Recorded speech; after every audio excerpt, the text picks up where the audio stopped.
Everyone, welcome. It's nice to have all of you here. My name is Ahmed. And today we're going to talk about using APIs to pull in data for non-developers. So this is an interesting talk because it's one that I think all of you will benefit from. And I mean, I've heard a lot of different discussions about this topic from the standpoint of someone that is a developer, but there hasn't really been a lot of material online about using APIs if you're not someone that's a coder. So this is basically what today's talk is going to be about. Yeah, I'm sure all of you will learn something from it and hopefully benefit. So yeah, let's get started. All right, so my name is Ahmed. I'm the Director of Marketing and Learning Programs at Astrolabs. You can read about me here if you like, or follow me online. This is my email address, just my first name at astrolabs.com. So if anyone has any questions, let me know. Also, if you want access to the slides afterwards, you can also send me an email. So this program that I'll teach you today is basically a sample of our full program. So we actually have a data analysis course that we run. And this course basically teaches you how to use data practically in a business context. So basically, it'll teach you how to use data analysis tools like Excel, Google Sheets, Power BI, Google Data Studio, and much more. And in this program, you basically build 7 dashboard projects that are relevant for the real world. So for example, you'll build one, which is a P&L sheet, you'll build a customer lifetime value dashboard, and a few others. So if you want to learn more about that, just head to this URL here, astrolabs.com/DA, if you want to learn more. Like I said, this is just a sample of it. I mean, because it's a very wide topic. I'm going to cover as much as I can today, but just keep in mind, this is just part of what we cover in our course. Also, if you want access to the slides, you can also register on this link as well. And we'll also send you a sample of the course and the slides. All right. So before we talk about APIs, I want to talk about data in general, which is how do we collect data? So if you look at it from a practical point of view, how do most companies collect data? What do you think? Let me know in the chat. How do you think most companies collect and store data? Or like, where do they collect and store data? Like, where does data come from in a practical sense? Let me know in the chat. What do you think? Like, where do people get data from and where do they store it?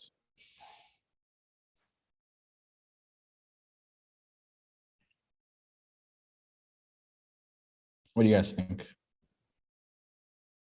CRM system, yeah, that's one place. Website interactions, that's another place. Yeah, that's true.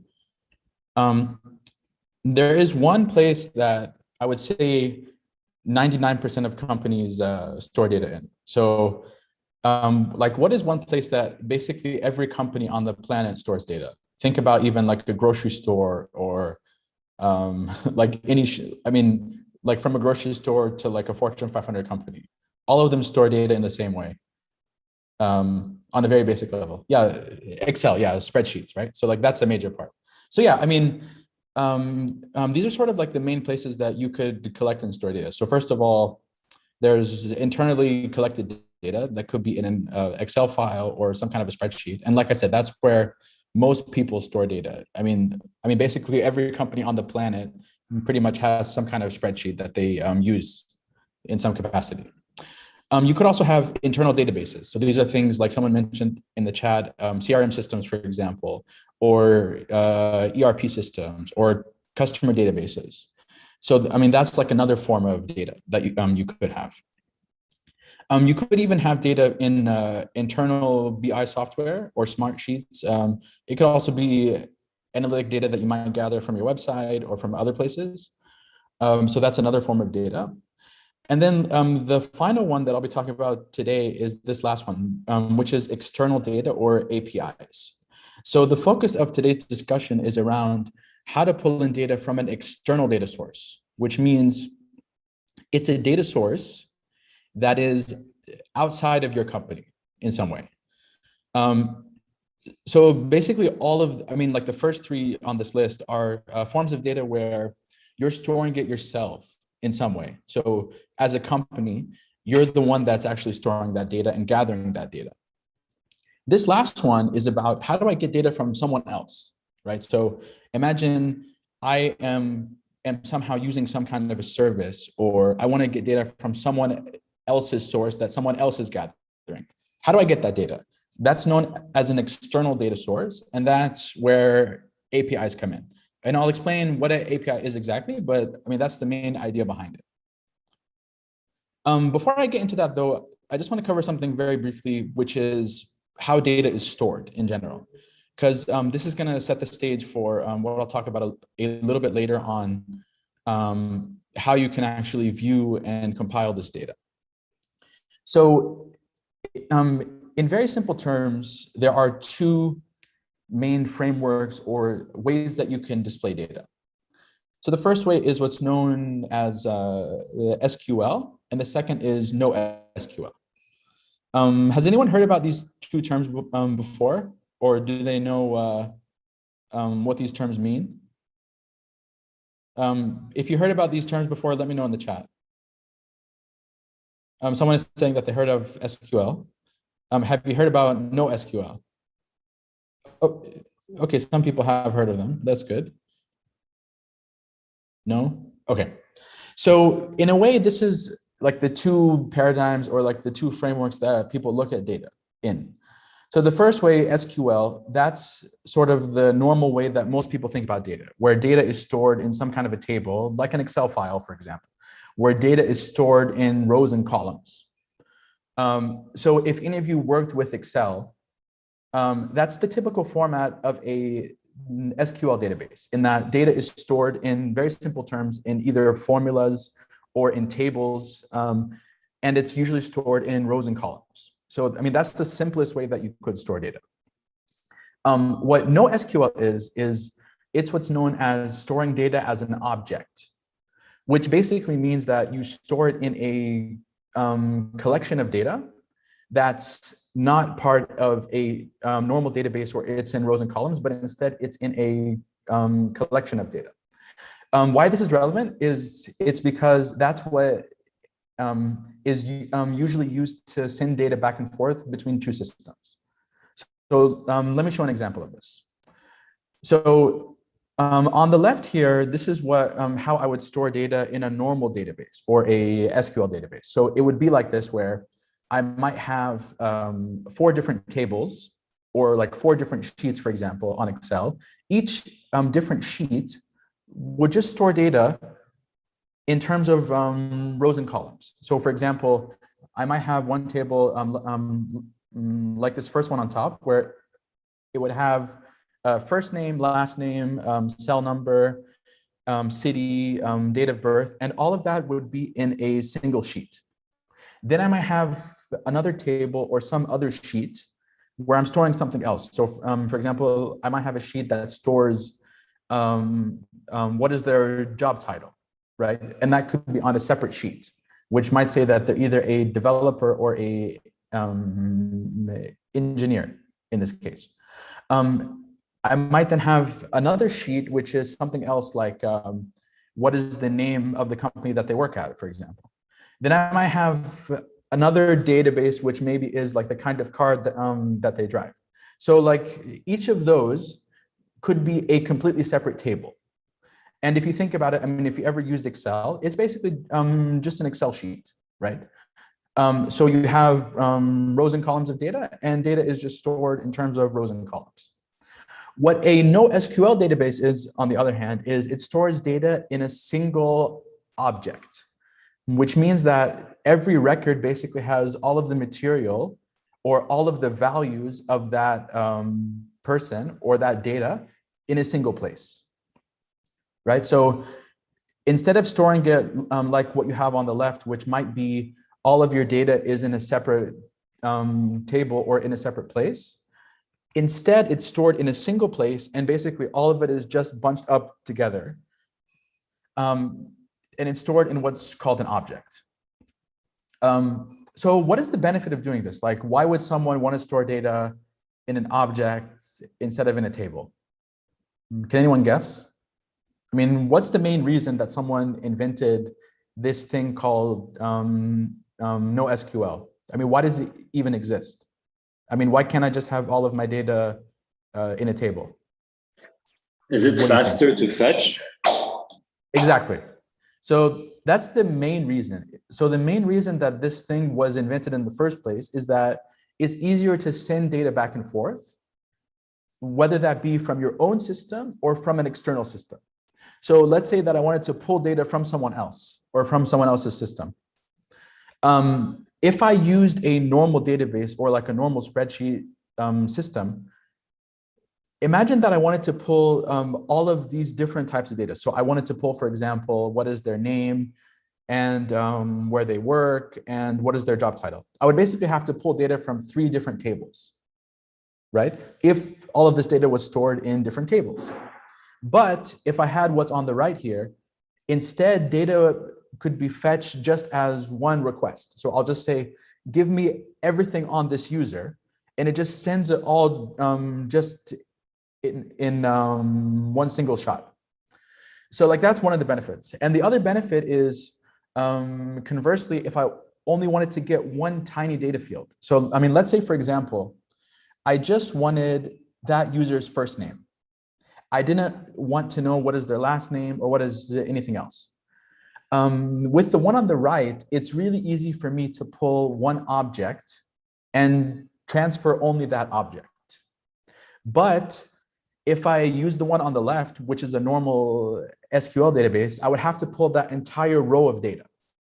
So I would basically have to send more data. So, I mean, in short, like one of the reasons why data is stored like what you see on the right is because it's easier to send it back and forth and it requires less bandwidth. So that's why a lot of large companies, they use NoSQL databases. I mean, in a practical sense, it doesn't make their application that much faster, but imagine that you're someone like Netflix and you have millions of rows of data. Even like 0.0001 second makes a difference if you have millions of users, for example. So like that's why a lot of people are starting to prefer, in a lot of cases, to send data using NoSQL. And it's basically how data is sent on the web in general. So anytime you see data being sent online, is usually sent like what you see on the right. So yeah, I mean, just one more time. So this is what a typical SQL database would look like. You'll probably have data in different tables and they would be tied together by some kind of a primary key in some way. And then if you have a NoSQL database, it would look basically like this, where all of data would just be bunched up in a single record as an object is called. And then you can pull in that data a lot faster. All right. So yeah, so it's basically just not in a table format and it's in the format of what's called an object. And APIs use this to send data back and forth. And I'm going to explain what an API is in a second. But basically, this form of storing data is what's known as JSON, or JavaScript Object Notation. So if you hear that word JSON, it means that this is data that's sent in a NoSQL way, which is it's sent like an object, which is what you see here. Okay, so now I'm going to explain what an API is and then how you can get started using APIs, even if you're not a developer, and how you can actually learn about these things. Okay, so first of all, what is an API? Who can tell me what an API is? Most people just tell me what the definition is. So it stands for Application Programming Interface. But what does it actually mean? I mean, if you tell someone that I want to work with an API, like what does that actually mean in like plain English? What do you think? Let me know on the chat. Help to communicate, a connector to external data sources? Yeah, that's a good answer. Basically, an API is just a connection or a bridge between two separate systems. That's all that it is. So imagine I have my own system or my own website or my own application of some sort, and you also have a website or some kind of a system, and we want to send data back and forth. The way to do that technically is through APIs. So it's just basically like a handshake, or it's a way for two systems to send data back and forth. Okay. Who can think of an example of an API that you might use on a daily basis?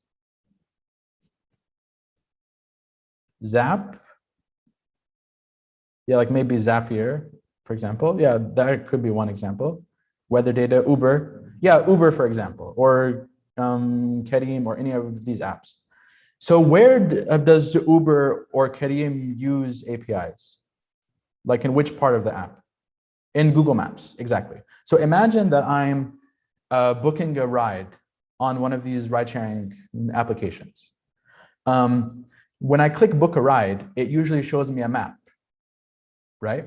That map is not drawn by the app. It's usually drawn by Google Maps, right? I mean, because these applications, I mean, they don't want to reinvent the wheel and like make their own map software. So they just use an existing tool like Google Maps.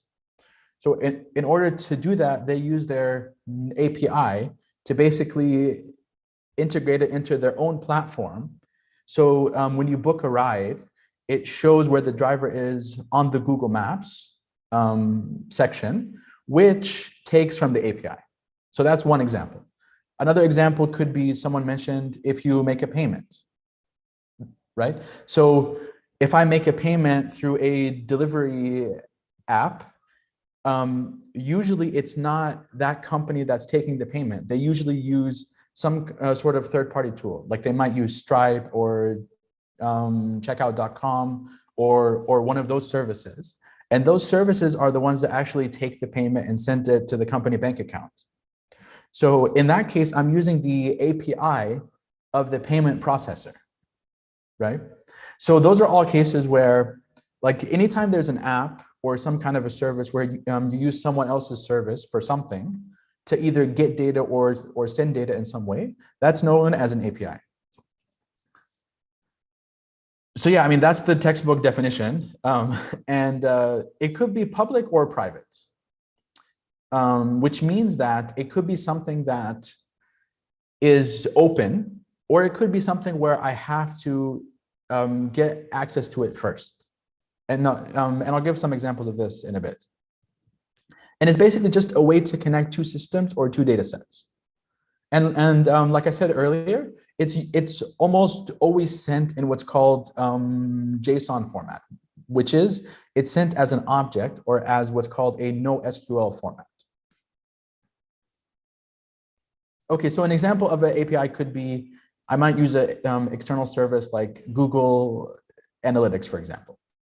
And then I might, yeah, so like this is a tool, for example, that you can install for free on your website that would basically tell you how many visitors came to your site. And it would also tell you where did they come from. So did they come from Facebook, from LinkedIn, from Google? So it would give you all of this marketing data, basically.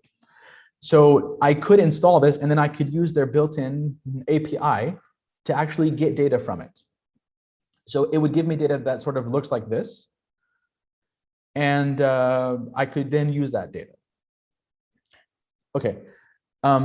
So there are two types of data that I usually get from an API. One is called a dimension and one is called a metric. Does anyone know what the differences between those two things are? Like what a dimension is and what a metric is? Any guesses? What do you guys think? What is a dimension, first of all? Type and value, in a way. So a dimension is usually something that's qualitative and a metric is something that's quantitative. So what that means is a dimension usually is something that's non-countable. So for example, if I wanted to know what is the country of the user, country is a dimension because it's not a number. But if I wanted to know how many visitors came to my website, that's a metric because it's a number. So usually if it's a number, it's a metric. If it's if it's not a number, then it's a dimension. So yeah, so I mean, what you do basically is I have to establish some kind of a connection with the server that I want to get data from. I send a request for that data, then it sends back data that I can use. Okay, so I have a question for you. So besides using APIs, what are some other ways that I could get data from some other data source? So like, I mean, let's say, for example, that I wanted to get data from some company's website. What are the ways that, that I could get data from them besides using the API? Yeah, so someone mentioned web scraping. So, I mean, basically, like the only ways that I could get data from someone else is either they have to give me that data through a API usually, or they might send me that data. I mean, maybe they'll just send it to me as like an Excel file, or I can do something called web scraping, which is basically I can make like a bot or like a program that can basically scrape and pull in data from there. That's a little bit more advanced, but we do cover it in our data science program. So if you want to learn more about that, you can take our program. But yeah, I mean, web scraping is something that I could do if I want to get data, if they don't give me permission to have that data, but if it's public data. But usually if it's data that is private in some way, or it's not public on the website, I have to get it from an API somehow. Okay, so APIs, how they function is they basically function like what's called a CRUD application, which basically means it has four main things that it could do. It can either create something, or it can read something, or update something, or delete something, or destroy something, basically. What that means basically is that if I want to, let's say that two systems want to start talking to each other, right? So I could either choose to send something to that system so it makes a new record, or I could just read data from that system, or I can update one of the records in the system, or I can delete one of the records. So, I mean, those are like the four things that I could do in a system. I could either make a new record, I could read a record, I could update a record, or I could remove some kind of a record. So, I mean, for example, imagine that I wanted to connect to a job site, for example. So, for example, I could either make a new record, which is called a post request. I could read data, which is called a get request. I could update data, which is called a put request, or I could destroy data, which is called a delete request. So those are the four main things that you can do with an API, but each of them needs permission. So I can't just go on a random website and just delete stuff if they don't let me delete stuff first. So that's why when you're working with an API, they usually let you do one of these four things, or all of these four things, or any number of them. Most APIs only let you get data from it. So for example, if I wanted to use Google Maps, it's not going to let me delete something from Google Maps, but it will let me get data from Google Maps. It might let me post something. So for example, like it might let me post a new location, for example. If I opened up like a new shop and I want to post it on Google Maps, it might let me post that location on Google Maps, for example. I could update a record in some cases. So like, let's say that I posted a location before and I want to change what is the name of that location, I can update it. And if it's my location, if I'm the owner of that location, I could delete that location as well. So just keep in mind that when you work with an API, it'll give you certain permissions that you could use, where I could either get data from it, add data to it, update data, or take data out of it, or delete data in some way. Yeah, so that goes to the next point that I wanted to go over, which is basically APIs function either as public or private data.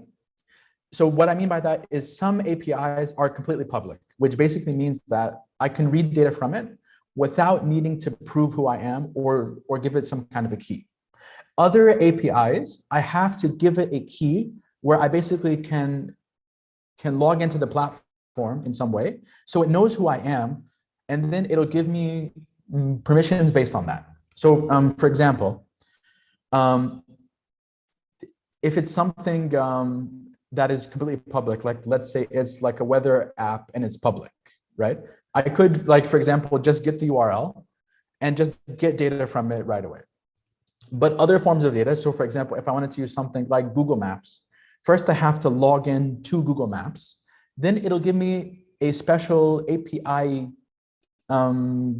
key that I can use to then basically prove who I am. So this key sort of is like your username and password for you to get access to that data.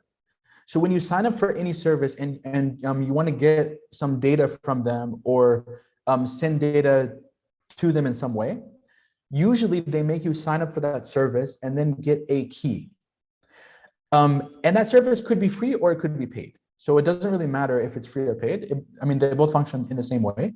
Where they give you a key, then I have to use that key if I want to use that API. And I'm going to give an example of this so all of you can also try this on your own. This key basically lets me do a few things. So number one is its purpose is to know who I am. So imagine, for example, that I wanted to pull in data from a dashboard, let's say, that I own. So like, let's say, for example, I use a service like LinkedIn, for example. And I wanted to pull data from my own LinkedIn account. So if I have a key, it'll basically tell LinkedIn who I am. So it knows that I have permission to pull data from myself, right? Like, as an example. The second purpose that the key has is it can limit how many requests I can do.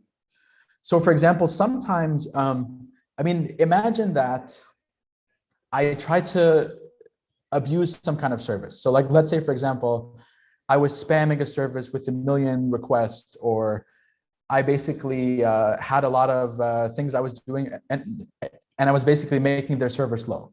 So one thing that the key does is it limits how many requests I can give to a certain service. In some cases, I could have more requests, but I have to pay more. So for example, if I want to use Google Maps, Google Maps has what's called like a freemium model, where they basically let you run a certain number of requests. And then if I get past a certain threshold, then I have to start paying them. So a lot of these services use sort of like a freemium model, where they let you use their service for a short number of requests. But then if you start to scale up, then you have to start paying them. So yeah, I mean, they basically can charge you based on how many requests you make. I mean, for example, most of the Google APIs function this way. So if I wanted to use something like Google Maps, then I have to keep that in mind. Okay, so now is the fun part. Now I'm going to have all of you see exactly how to use the API. And if you want, all of you can follow along as well, if you want to. And you'll see how to do this on your own, basically. And all of the tools that I'll use here are completely free. So you can get a sense of how this works. So to follow along, step one is you just have to make a blank Google Sheet. So let me do that right now. So I'm just going to make a simple blank Google Sheet like this. All right. Now, after I do that, I want to install an add-on that I can find by going to add-ons and then searching here, or I can just Google it. Just Google something called API Connector. This is a free add-on that you can install on Google Sheets. So just do those two steps. So number one is make a blank Google Sheet. And then you can install this free add-on called API Connector. Okay. So that's the two things that you have to do is just make a blank sheet and install this free tool called API Connector. This will basically serve as your platform to actually pull in data from any data source that you want. All right. I'll just walk through it, and then I mean later on you can try this on your own. I mean, it's not that complicated, but basically next up is I go to add-ons here and I'll go to API Connector and I'll open it. Then it'll open this thing on the right. So I'll see basically on the right side, it'll say this is my API connection panel, and I can basically connect to any service that I want if I have the API for it and I have a key if it needs a key. So I come here and I just click add new. And then here I can choose, is this a GET request, which means I want to get data? Is it a POST request, which means I'm sending data, or I'm maybe making a new record? Am I updating data, or am I deleting data in some way? This one, patch, I think it means I'm making changes to data that I previously sent. So it's similar to the put one. But basically, these are the options. I could either get data from somewhere, I could post data or send a new record somewhere. I could put data, patch data, or delete data. So I'm going to give a very simple example of this, which is I have a API that I already set up, which is just, I mean, it basically looks like this. This is what an API endpoint looks like, it's called, where it's basically data that is being sent to this point here, to this sheet, basically. So all I have to do is, if I want to pull this data into my sheet, is I just have to know what is this address. And if you're on the session here, I'll just put it in the chat so you guys can all see this as well.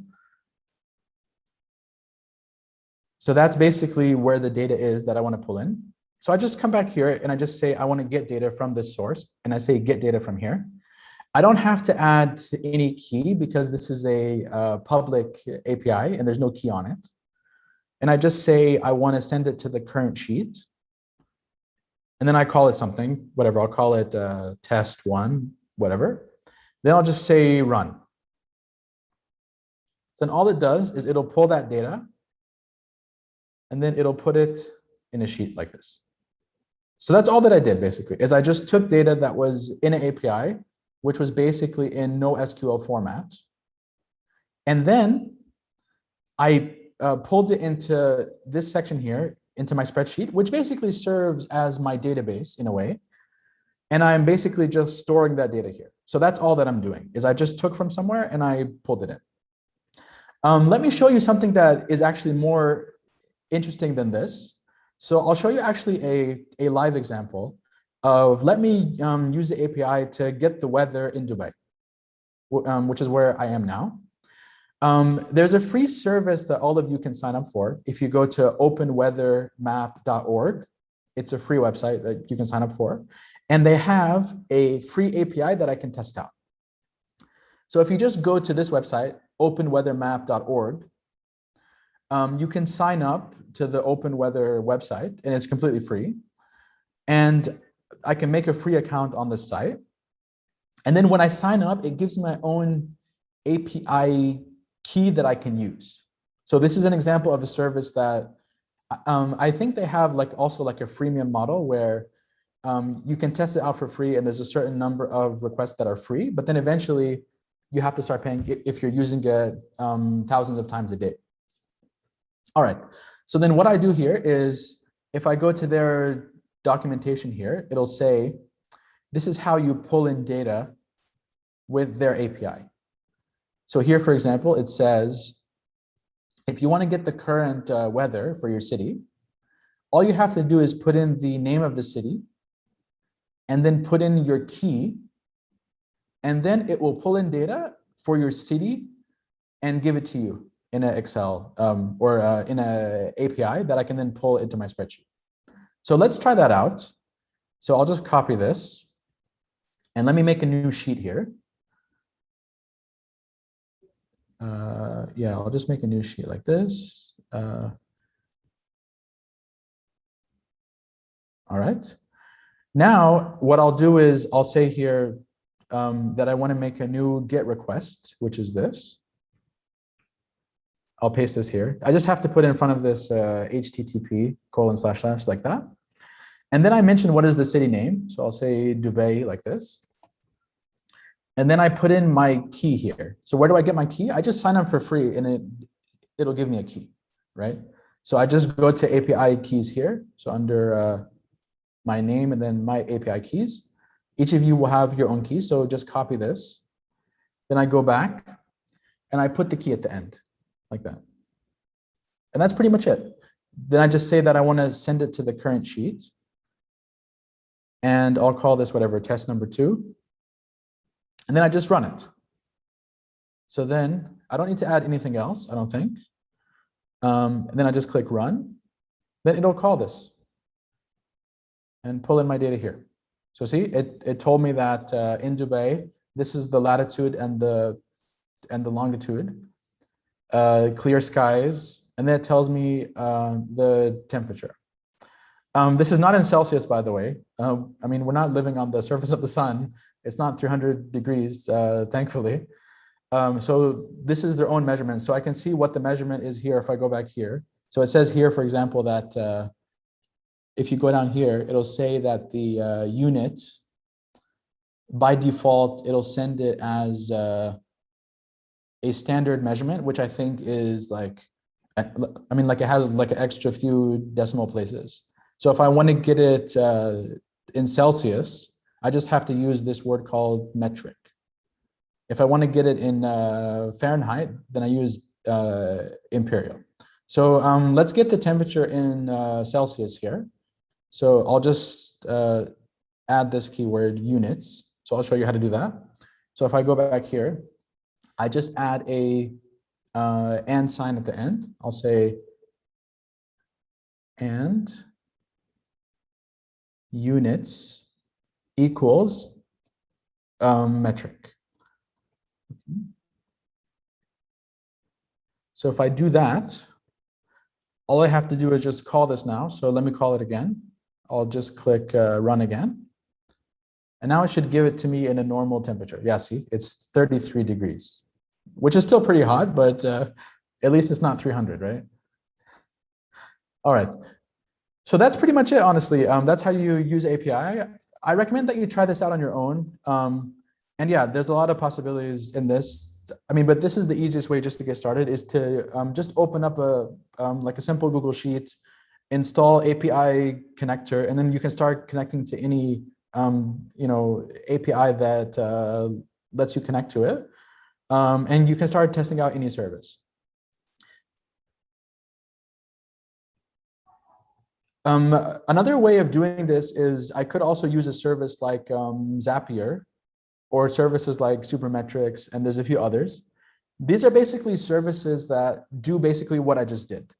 So instead of having to get your own API key and all of that, services like Zapier basically let you connect to APIs without having to work with the API. So I just have to, I mean, like, for example, I could use Zapier to do the exact same thing that I just did, which is pull data into a sheet without having to work with the API. So it's just like a visual interface, basically. So, I mean, you can also try that out as well if you want to see how that works. So just, you know, sign up for Zapier, and then you can see how it works. And they also let you sign up for free. So it's also like a freemium model where it's free to use. And then if you, yeah, like go over a certain number, then you start paying for it. Yeah, and just one more time, this is a sample of our data analysis course. So if you want to learn more about that, head to astrolabs.com/DA. And if you also sign up there, we'll also send you these slides and a sample of the course. So if you want to, you know, even do that and sign up for free, that's also an option. Are there any questions here before we close off today? Anyone have a question about anything that we covered, or want clarification on anything? Yeah, I have a question. Do you prefer I type it in, or should I speak it up? No, you can say it. Go ahead. Yeah. So are there times when you have two databases, like one is SQL and the other one is NoSQL? And if so, does an API, like, do you use an API to communicate between both of them? Yeah, good question. So again, like the SQL, NoSQL thing is just how the data is stored in the final step. Yeah. So usually how developers do it is, I mean, let's say I have two systems. One is SQL, one is NoSQL. What happens is there's something in the middle called a middleware, which is basically your server. And your server sends data back and forth. So what would happen is, let's say that I'm sending data from the NoSQL database to the SQL database. What would happen is you would have servers on both sides, right? So on the NoSQL side, there would be a server there, and that server would take in data and send it into something that basically looks like what I just showed you here. So it would send the data and it would look like this, right? So, I mean, that's what server one would do. It would send data and it would look like this. Then server number two, which is the SQL database, it would read this data that looks like this, and it would basically put it into a normal SQL format. And I mean, that's what the job is of the middleware, which is what your server is basically. So like whatever that server is on the other side, server number two, it would read this data and then it would format it and put it in a normal SQL database. Does that make sense? Okay, clear. Yeah, thank you so much. Yeah. So like that's where, like, I mean, languages like maybe Node.js or PHP or those languages, I mean, that's what people usually do if they're developers, is they use those kind of tools to basically build what's called this middleware, which is basically what talks to the API.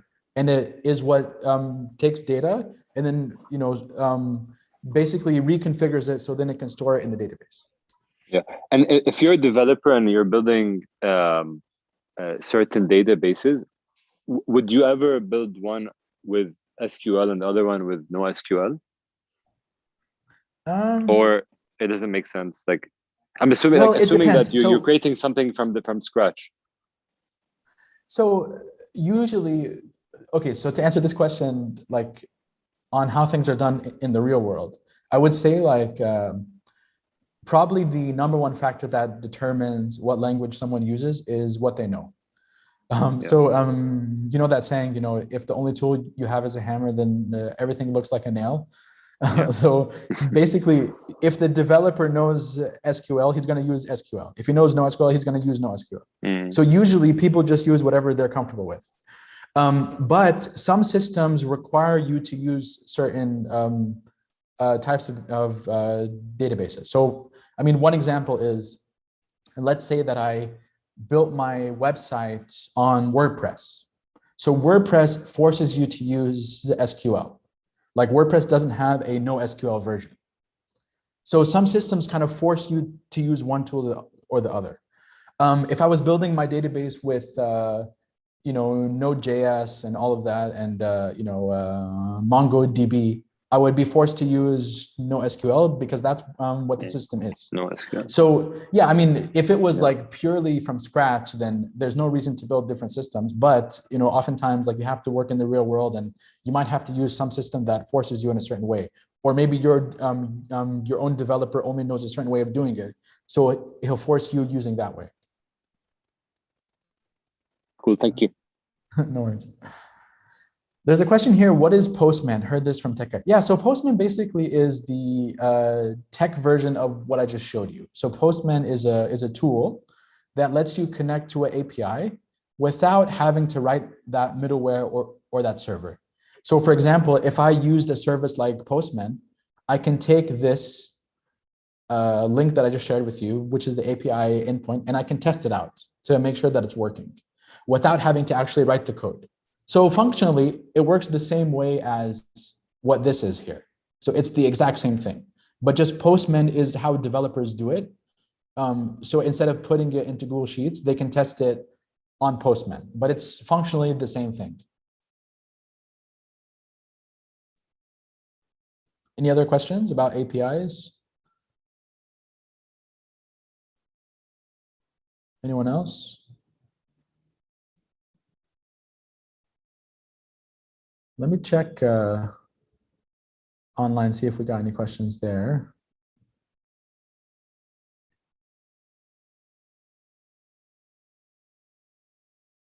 All right. Yeah, I don't see any questions here. All right, any final questions before we go? Okay, yeah, there's a question here. How can we deploy APIs using the tool? It means it keeps running and fetching weather data. Okay, so that's where you have to basically build a server. So how this weather data app works, for example, is they have their own server that's running in the background, and it makes this endpoint. So it's the one that sends this data. However, there's a tool that I can share with you that lets you create your own API with using Google Sheets. So if you want to test this out and you don't want to work with a developer right away, you can actually use this tool that I'll share with you now. It's called Sheet Best, I think. Let me open it up for you. So if you want to test this out and make your own API, like the weather one that I showed you, or like the other one I showed you, you can use this tool. It's called sheet.best. And this tool basically makes, it'll let you convert a sheet into an API. So it'll do like the opposite of what I just showed you. So instead of pulling data from an API and putting it in a sheet, it can let you take data from a sheet and put it into an API. So someone else can use that data. So if you want to test this out, then you can check out this link here, sheet.best, and then try it out. It's a pretty cool tool if you're just starting off and want to learn how APIs work. All right, any other questions?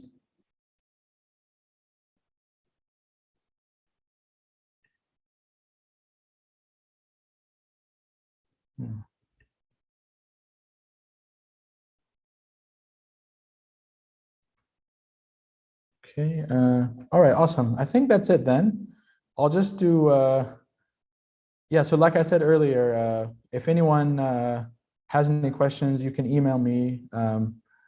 Let me know if you have any questions. And like I said, if you guys want, you should also check out our upcoming data analysis course if you want more of this.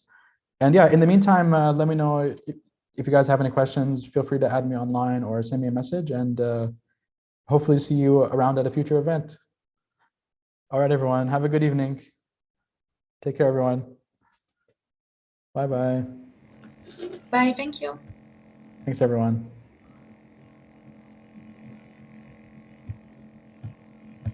Okay, sorry, there's one more question. What is the difference between push and pull APIs? That's basically what I told you earlier. So like a GET request or a PUT request or a POST request. So it's basically a GET API is just pulling in data that you're reading, and a pull one is where you, yeah, or like, sorry, a push API is where you're sending data, and a pull API is where you're getting data. So it's the same thing that I covered, just a different name for it.